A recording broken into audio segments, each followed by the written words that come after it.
That dough looks far better than your first attempt. I've learned a few things since arriving at Highcross. You saved this estate long before you learned to bake bread. The bridal carriage did not pull up to a sweeping limestone staircase, but a patch of weeds. Alice stepped out, expecting a gentleman, in a tailored coat, to sweep her into a world of grand balls.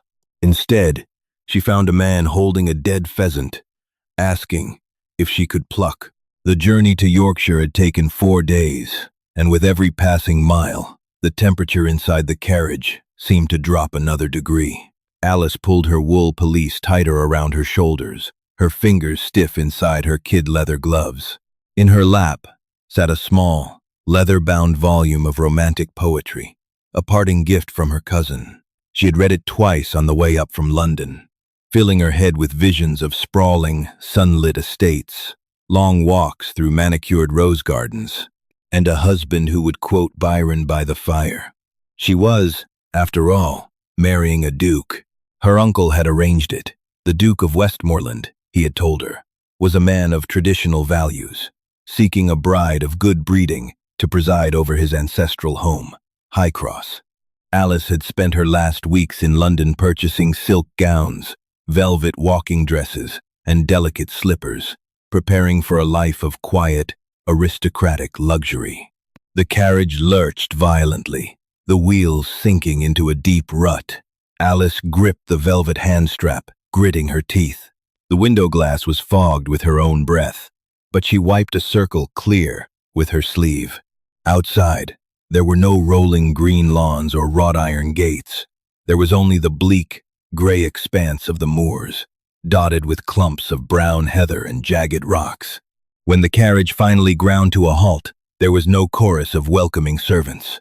There was only the sound of the wind howling over the slate roof of a massive, imposing stone manor that looked more like a fortress than a home. Half the windows on the upper floor were shuttered. Ivy crawled up the masonry, thick and unpruned, pulling at the mortar. Alice waited for the door to be opened. A minute passed. 2. Finally, her driver, muttering under his breath, climbed down from the box and wrenched the carriage door open. "Highcross, my lady," he said, sounding entirely unconvinced. Alice stepped down, the hem of her traveling gown immediately brushing against the damp earth. She looked toward the heavy oak front doors. They remained firmly shut. There was no butler, no housekeeper. Around the corner of the house came a man. He was tall, broad-shouldered, and wearing a canvas coat that had seen better decades. Mud caked his heavy leather boots up to the shin. In his left hand, he held a shotgun, broken open over his forearm. In his right, he carried a brace of dead pheasants by the feet, their iridescent feathers catching the dull afternoon light. Alice froze, instinctively stepping back toward the safety of the carriage. "A gamekeeper," she assumed. "Excuse me," she called out, trying to keep her voice steady and authoritative. "I am Alice Linfield. I am expected. Could you fetch the Duke?" The man stopped. He looked at the carriage, then at her delicate leather slippers, then up to the silk ribbons of her bonnet. A muscle feathered in his jaw. He did not look impressed. In fact, he looked overwhelmingly exhausted. "I am Westmorland," he said. His voice was a low, gravelly baritone that carried easily over the wind. Alice blinked. She stared at the mud, the shotgun, the dead birds. "You are Gideon?" "I am." He closed the distance between them. Up close he smelled of rain, wet wool and gunpowder. There was a smear of soot across his cheekbone. "Your uncle's letter said you were arriving Tuesday." "Today is Tuesday," Alice said, her voice dropping to a whisper. Gideon looked up at the gray sky, as if the clouds might confirm the day of the week, then let out a slow, weary breath. "Right."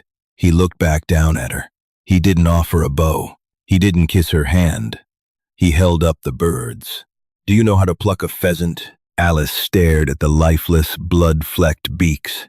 Her stomach did a slow, sickening roll. I beg your pardon?"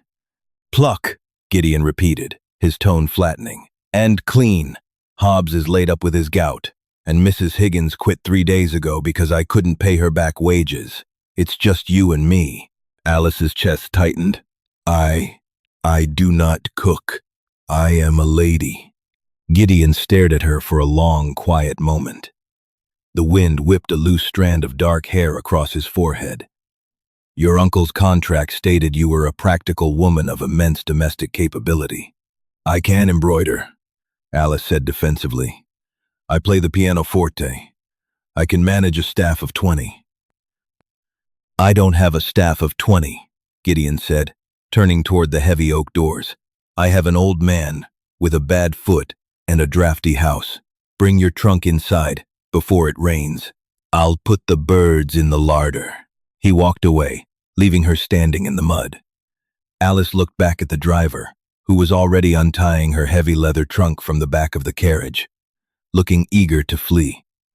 There was no poetry. There were no roses, just the biting Yorkshire wind and a duke who smelled of dead things. The inside of Highcross was no warmer than the moors outside. The entrance hall was cavernous, dominated by a sweeping wooden staircase that was thick with dust. The portraits of Gideon's ancestors lined the walls, their paint peeling, looking down in severe judgment at the empty, echoing space. That night, Alice sat at the end of a long mahogany dining table. The only light came from a single, half-melted tallow candle placed between her and Gideon, who sat at the opposite end. Between them was a distance of at least 10 feet of bare wood. Dinner consisted of cold, salted beef, hard cheese, and a heel of bread so stale Alice had to soak it in her water glass to bite through it. Gideon ate with mechanical efficiency, cutting the hard meat with a hunting knife he had pulled from his belt. "My uncle," Alice began, her voice echoing slightly in the vast, empty dining room. "He told me the estate was established." "It is established," Gideon replied, without looking up from his plate. "It was established in 1420. It is also bankrupt." Alice set her fork down. The cold beef tasted like ash in her mouth. "And the marriage settlement? My dowry?"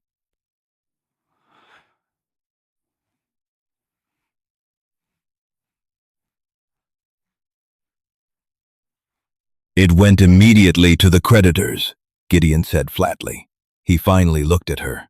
In the dim candlelight, the dark circles under his eyes were prominent. He didn't look like a villain who had swindled her. He looked like a man drowning. "I apologize if you were misled, Alice. I was misled as well. I specifically asked for a woman raised in the country, someone who knew how to cure meat, mend linens, and keep a kitchen fire alive. I needed a partner to pull this place back from the brink. Instead, I got..." He gestured vaguely toward her velvet dinner gown with the point of his knife. "Silk." Alice felt a hot flush of anger rise in her cheeks, banishing the cold for a brief second. "I am not a useless ornament, Your Grace." "Then prove it," he said softly, sliding his chair back. "Breakfast is at 6. The kitchen is in the cellar." He stood, taking the candle with him, leaving her in the dark. The next morning, Alice awoke shivering. The fire in her bedchamber had burned out in the night, and her breath plumed in the freezing air. She waited for 10 minutes, instinctively expecting a maid to enter with a warming pan and hot water. When the silence stretched on, the reality of her situation settled heavily into her chest. She dressed herself, a clumsy, frustrating process, without a maid to lace her stays properly. Quote, she chose her plainest gown, a dark blue wool, though it was still far too fine for domestic labor. She found the kitchen down a narrow flight of stone steps. It was a massive, stone-flagged room that smelled of old grease and damp ash. The hearth was big enough to roast an ox, but it was currently a black, empty cavern. Gideon was not there. On the massive wooden work table sat a tin canister of rolled oats, a wooden bucket of water, and a flint and steel. Alice stared at the items. It was a test. She approached the hearth. She had seen maids build fires 1,000 times. How difficult could it be? She gathered a handful of brittle twigs from a basket nearby, tossed them onto the iron grate, and picked up the flint and steel. 20 minutes later, her hands were covered in black soot. The skin on her knuckles was scraped raw, and she was crying. She wasn't weeping loudly, just a quiet, humiliating leak of tears, born of pure frustration. She struck the steel against the flint again. A spark flew, landed on a twig, and instantly died. You need tinder, not just wood. Alice jumped, dropping the flint. Gideon was standing in the doorway. He was wearing a simple linen shirt, the sleeves rolled up to his elbows, revealing forearms thick with muscle and scarred from labor. He didn't look smug. He didn't look angry. He walked over to the hearth, kneeling beside her on the cold stone. He smelled of fresh air and hay. Without a word, he reached into a small wooden box on the mantel that Alice hadn't noticed, pulling out a handful of dried moss and wood shavings. "You put this down first," he said, his voice quiet, devoid of its previous gravelly edge. He made a small nest of the shavings, then the smallest twigs, like a tent. They need air to breathe. Alice watched his large, calloused hands move with gentle precision. He struck the flint once. A spark caught the moss. A tiny ribbon of smoke curled upward, followed by a fragile orange flame. Gideon cupped his hands around it, blowing softly, steadily, until the twigs caught fire. He stayed kneeling next to her. The heat from the nascent fire radiated against Alice's face, warming the tear tracks on her cheeks. "I don't know how to do this," Alice whispered, staring at the flames. Her voice cracked. "I don't know how to do any of this." Gideon looked at her. For the first time, he really looked at her, not at the silk, not at the useless slippers, but at the scraped, soot-stained hands resting in her lap, and the rigid, fearful set of her shoulders. He reached into his pocket and pulled out a somewhat clean handkerchief, offering it to her. "I know," Gideon said. "It was not an accusation. It was just a fact. But we have to eat." He stood, moved to the work table, and picked up the heavy iron pot. "You wash your hands. I'll show you how to boil oats without burning the bottom of the pan." Alice took the handkerchief. It was rough linen, not cambric, but it was dry. She wiped the soot from her face, took a deep breath, and stood up to join her husband at the table. Plucking a pheasant, Alice discovered, was a miserable, foul-smelling task. Her first attempt, undertaken 3 days after her arrival at Highcross, had taken 2 hours. She had sat on an upturned crate in the scullery, a bucket of steaming water between her knees, fighting back nausea as the wet feathers clung to her fingers, her wrists, and the linen apron Gideon had found for her. When she finally brought the mangled, half-bald bird to the kitchen table, she expected mocking. Instead, Gideon had simply taken his hunting knife, showed her how to draw the entrails without puncturing the gallbladder, and handed the knife over for her to try on the second bird. By November, the task took her less than 15 minutes.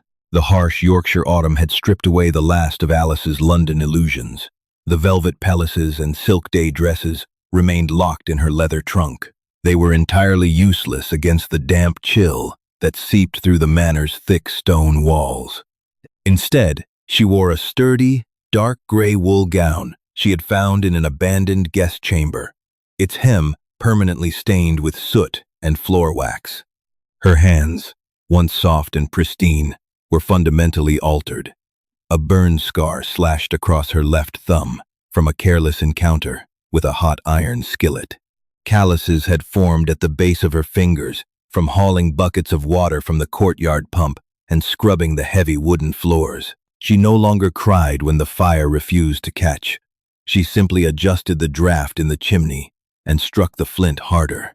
The house was still massive, empty, and cold, but it was no longer entirely silent. Alice had established a routine. She woke before dawn, built the kitchen fire, and set the water to boil. Hobbs, the elderly caretaker whose gout had finally subsided, managed the stables and the heavy chopping, while Gideon spent his days working alongside his few remaining tenant farmers, mending dry stone walls and repairing barn roofs before the winter snows arrived. They were surviving, but just barely. The meat in the larder was heavily rationed. Tea was a luxury they drank only on Sundays. One evening, as the wind battered the shuttered windows of the drawing room, Alice sat near the meager hearth. The single tallow candle illuminated a massive, leather-bound ledger resting on her lap. She had found it that afternoon in the library, a room thick with dust and the smell of decaying paper. When she had asked her uncle about managing a staff of 20, she hadn't been entirely lying about her capabilities. She possessed a sharp, analytical mind, trained by years of sitting quietly with her embroidery while her uncle conducted his shipping business in the parlor. She knew how numbers were supposed to behave. Gideon walked into the room, bringing with him the sharp scent of frost and wet dog. He dropped heavily into the armchair opposite hers, pulling off his mud-caked boots with a tired grunt. He leaned his head back against the upholstery, closing his eyes. The hollows beneath his cheekbones seemed deeper than they had in August. "The north pasture fence is finally secure," he said, his voice thick with exhaustion. "If the snow holds off another week, the sheep should be safe." Alice did not look up from the ledger. Her finger traced a line of fading ink. "Gideon, who is Thomas Harwood?" Gideon's eyes opened slowly. The exhaustion in his posture shifted into a rigid tension. "He is a merchant from York. My father borrowed heavily from him to invest in a textile mill that burned to the ground before it produced a single yard of cloth. He holds the mortgage on the South Tenant Farms," Alice noted, turning a page. "He does, and the payment is due on the 1st of December, a payment we cannot make." Gideon leaned forward, resting his elbows on his knees, staring at the small fire. "He sent a letter yesterday. He intends to foreclose. I'm riding out tomorrow to tell the tenants they have 30 days to vacate before Harwood's men arrive to seize the land." Alice frowned, tapping the page. "You cannot do that. The South Farms are the only ones producing a reliable yield of winter wheat. Without them, there is no seed for the spring. Highcross will starve." "I am aware of the mathematics, Alice," Gideon said, a rare edge of bitterness creeping into his tone. "But the law is the law. The principal is £8,000. The interest is compounding. I have £50 in the iron box upstairs." Alice closed the heavy ledger with a solid, definitive thud. The sound echoed loudly in the quiet room. "The law," she said evenly, looking at him across the hearth, "is precisely why he cannot foreclose." Gideon stared at her, his brow furrowed in confusion. Alice stood up, adjusting the heavy wool of her skirt. She walked over to his chair and dropped the ledger onto his lap. "Your father borrowed the money in 1810. Mr. Harwood has been charging a compound interest rate of 12%, applied quarterly, which I signed a confirmation of when I inherited the estate," Gideon said, rubbing his temple. "It does not matter what you signed," Alice said, her voice steady and authoritative. "Under the Usury Act, any contract charging more than 5% interest on a private loan is not just voidable, it is legally void. Furthermore, the penalties for attempting to enforce a usurious contract require the lender to forfeit treble the value of the principal." Gideon looked down at the ledger, then up at her face.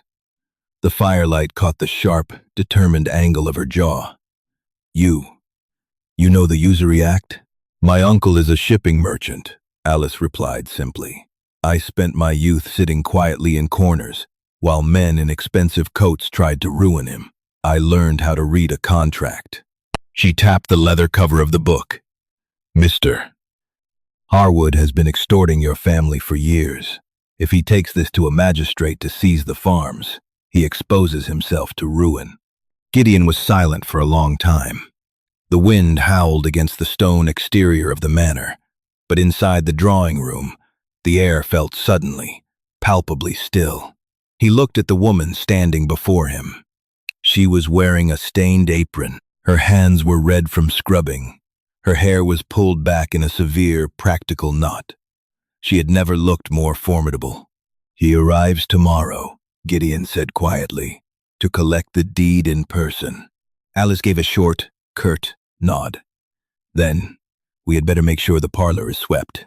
The carriage that arrived the next morning was a sleek, black lacquered gig, entirely unsuited for the rutted roads of the moors. Mr. Thomas Harwood stepped down wearing a beaver pelt hat and a heavy coat lined with fox fur. He looked like a man accustomed to warm rooms and immediate compliance. He was shown into the drawing room by Hobbs, who shuffled back out as quickly as his bad foot would allow. Gideon stood by the unlit hearth. He wore a clean shirt and his formal dark coat, though the cuffs were visibly frayed. Alice sat at a small writing desk in the corner, a stack of ledgers and loose papers arranged meticulously before her. She wore her plain blue wool dress, her posture perfectly straight. Harwood did not bother to remove his hat. He unbuttoned his coat and offered a tight, patronizing smile. "Your Grace, a brisk morning. I trust you have the deed to the south. Farms ready? I have other business in York and wish to make this brief." Gideon did not move. "I do not have the deed, Harwood." Harwood's smile vanished. "Then you have the payment of £400 for the quarterly interest?" "No? Then the law is clear. Westmorland, I am taking the land." "We are well aware of the law, Mr. Harwood." Alice spoke up. Her voice cut through the cold air of the room, crisp and precise. Harwood turned, noticing her for the first time. He looked her up and down, taking in the plain dress and the unadorned hair. "And you are?" "I am the Duchess of Westmorland," Alice said, not rising from her chair. She opened the top ledger on her desk. "And I have been reviewing the estate accounts. Specifically, the loan note drafted by you and signed by the late Duke on the 4th of April, 1810. Harwood's eyes narrowed slightly. "A standard contract of debt, a fraudulent one," Alice corrected calmly. She slid a piece of paper across the desk. "You have been levying a 12% interest rate against the principal for 8 years. You compelled my husband to sign an addendum confirming this rate upon his inheritance. You relied on the fact that the late Duke was desperate and that the current Duke was too occupied with the physical survival of this estate to hire a solicitor to audit your math. The interest rate reflects the risk of lending to a bankrupt family." Harwood sneered, taking a step toward the desk. "It is a private agreement." "It is a violation of the Crown's laws on usury," Alice countered, her gaze unwavering. She didn't flinch as the large man loomed over her. "Should you attempt to present that contract to a magistrate for a writ of foreclosure, the court will not only void the debt entirely, but you will be liable for a fine of £24,000. I have already drafted the letter to the magistrate in York. My husband merely needs to sign it." The silence in the room was absolute. Harwood stared at Alice, his face flushing a deep, mottled red. He looked toward Gideon, who stood perfectly still, watching his wife with an expression of quiet, intense focus. "You are bluffing," Harwood said, though his voice had lost its bluster. "A magistrate will not favor a ruined duke over a respected merchant." Alice picked up a pen and dipped it in the inkwell. "My uncle is Horace Linfield of the London Merchant Exchange. Perhaps you know the name? He holds considerable influence with the northern magistrates. Shall we test your standing against his?" Harwood swallowed hard. His eyes darted to the ledgers, to the drafted letter, to Alice's steady hand holding the pen. He knew exactly who Horace Linfield was. "What do you want?" Harwood gritted out. "The principal of the loan is £8,000, Alice said, setting the pen down. "By my calculations, applying the legal maximum of 5% simple interest, my husband has already overpaid you by £2,000 over the last 8 years. We will apply that overpayment to the principal. The new balance of the debt is £6,000. We will pay it at a rate of 4% annually, secured by the timber yields from the western ridge, not the tenant farms. You will draw up a new contract reflecting these terms and deliver it by Friday. Until then, you will not set foot on Highcross land." Harwood opened his mouth to argue, saw the absolute finality in Alice's eyes, and snapped his mouth shut. He buttoned his fur-lined coat with jerky, angry movements. He turned on his heel and stormed out of the room. The heavy oak front door slammed shut a moment later. Alice exhaled. It was a long, shaky breath. Her hands, previously steady, began to tremble slightly as the adrenaline receded. She heard the soft tread of Gideon's boots on the floorboards. He stopped beside the desk. For a long moment, neither of them spoke. The sound of Harwood's carriage wheels crunching over the gravel faded into the distance. Gideon reached out and gently closed the ledger. He took her trembling hand, turning it over in his. His thumb brushed over the raw, red skin of her knuckles, over the hardened calluses on her palms, and over the burn scar on her thumb. "You told me," Gideon said, his voice dropping to that low, gravelly timbre she had first heard in the muddy courtyard, "that you did not know how to do anything." Alice looked up at him. The exhaustion in his eyes had broken. In its place was something fiercely alive, something rooted in deep, unshakable respect. "I told you I did not know how to cook," Alice corrected softly. "I never said I couldn't fight." Gideon knelt beside her chair, much like he had knelt beside her at the hearth months ago. But this time, he wasn't teaching her how to strike a flint. He reached up, cupping her face in his large, rough hand. His thumb traced her cheekbone, smudging a tiny speck of ink near her jaw. "Alice," he murmured. It wasn't a title. It wasn't a demand. It was a surrender. He leaned in and kissed her. It was not a polite, aristocratic pressing of lips. It was a grounding, desperate connection. He tasted of black tea and harsh weather. She tasted of ink and survival. When he pulled her gently from the chair and onto her feet, his arms wrapped around her waist, pulling her flush against his chest. She rested her hands against the worn lapels of his coat, feeling the steady, heavy thud of his heart beneath the wool. The drawing room was still freezing. The manor was still falling apart. They still had to pluck pheasants, chop wood, and boil oats to survive the winter. But as Alice buried her face in the crook of Gideon's neck, inhaling the scent of rain and hay, the cold no longer seemed to matter. They were not a duke and a wealthy bride. They were two people standing in the ruins of a legacy, and together, they were finally going to rebuild it. Thank you for listening to this story of survival, strategy, and grounded love at Highcross Manor. If you enjoyed watching Alice use her brilliant mind to outwit the corrupt creditor, and Gideon finally recognizing the true strength of his duchess, please hit that like button.